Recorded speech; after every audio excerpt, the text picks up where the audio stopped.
Good morning, everyone. My name is Mighty Stream. I'm brought to you by Hope Through Navigation, and this is our Hood Recovery Services. And I'm going to be doing your spiritual principle a day in a meditation for July the 14th. So let's go ahead and get into that. I have a meeting, a recovery meeting that I'm going to be doing in just a few moments.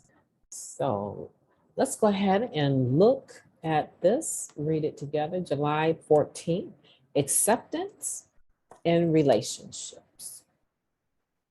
I am not sure, going to full screen there. Okay, acceptance in relationships, page 203.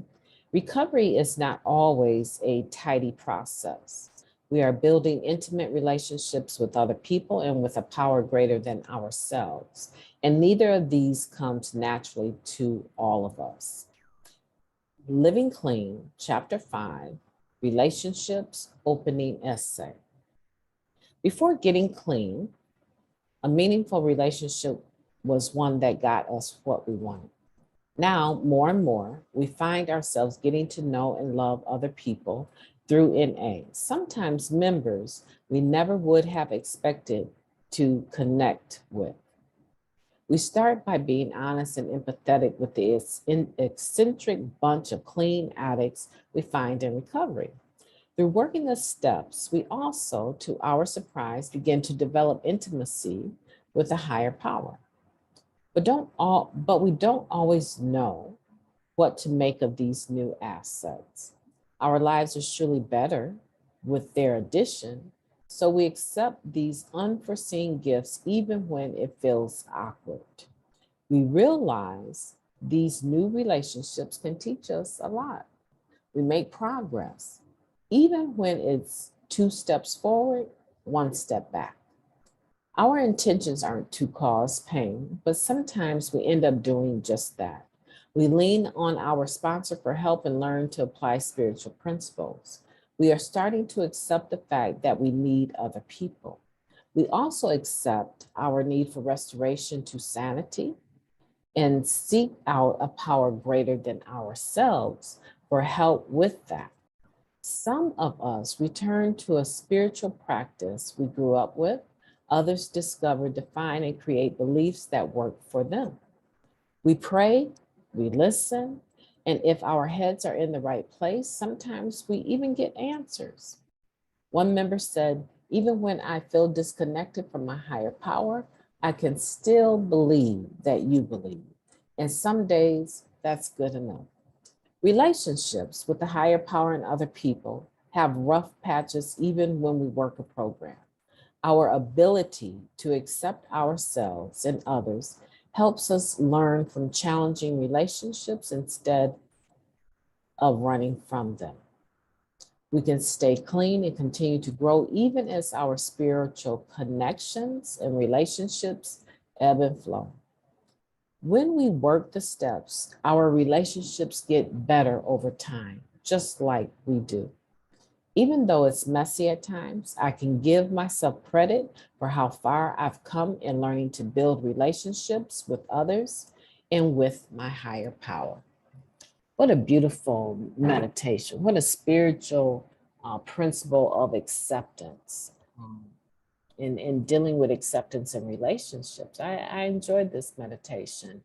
I think what the takeaway is that having acceptance in a relationship is more about enjoying the journey and not expecting a destination. Because when you have a destination in mind, you have some place you're headed towards. And if you don't get to that stage, then you become upset. Or once you get to that stage, you've accomplished all that you intended to. Right? So with relationships, what this reading is trying to do is to motivate us to stay open to the fact that some relationships we're going to develop are going to be more intimate in nature. But we're definitely, if we're in recovery, going to have several options in how we develop relationships with different individuals, diverse individuals. And I think for me, Narcotics Anonymous was one of those living examples that I was able to witness people of all races interacting.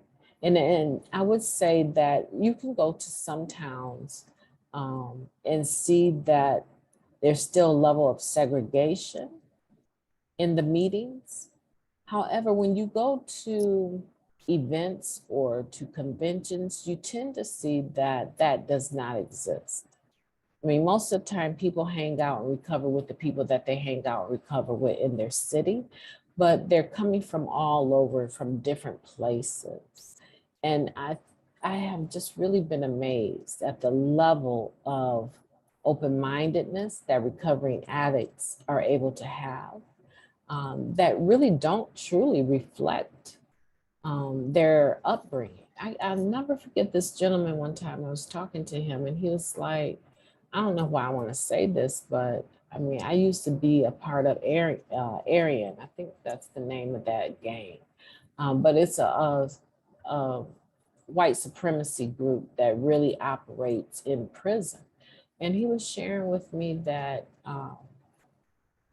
you know, he even has their tattoo. And he was just saying, I can't believe that my life has changed so much from thinking I was a supreme because of my race, the color of my skin, right, to having beautiful relationships with people of all races. And truly, that's the essence, that there is just one race, the human race. The diversity is within our culture and the color of our skin, our languages. But generally speaking, we all bleed the same way. You cut us, we're going to bleed the same color, right? And so it's just really powerful that in Narcotics Anonymous, we have an opportunity to have acceptance in our relationships. And in that, we enjoy the journey. We're no longer saying it has to be my way or the highway. No, we're in relationships with full grown people that are in recovery just like we are. And we learn to practice the spiritual principle of acceptance, the ebb and flow of those relationships, and tolerance when the ebb or the flow is in a way or a direction that doesn't necessarily agree with us.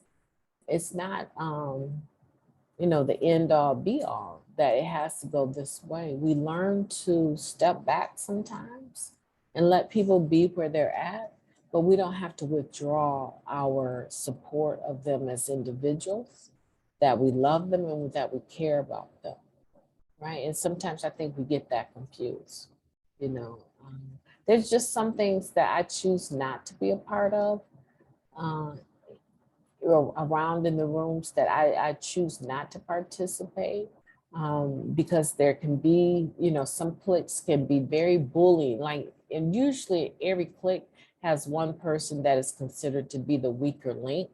And if I was to look at it, I would say actually they're the stronger spiritual minded person, but sometimes they can be picked on, right? They can be targeted because they operate a little bit different, a little bit more subtly, or, you know, and so I don't participate in those kind of cliques or relationships. I believe that shaming people, putting people down just to make yourself look good is not acceptable, you know. But I just want to say that, you know, you don't have to not love. You may not like, but to not love other individuals in recovery because they're that much different from you, that's not spiritual at all. I want to encourage you today to think about those relationships in your life that you've put some distance between you and them, with the intent to not have them in your life at all just because they think a little bit different than you.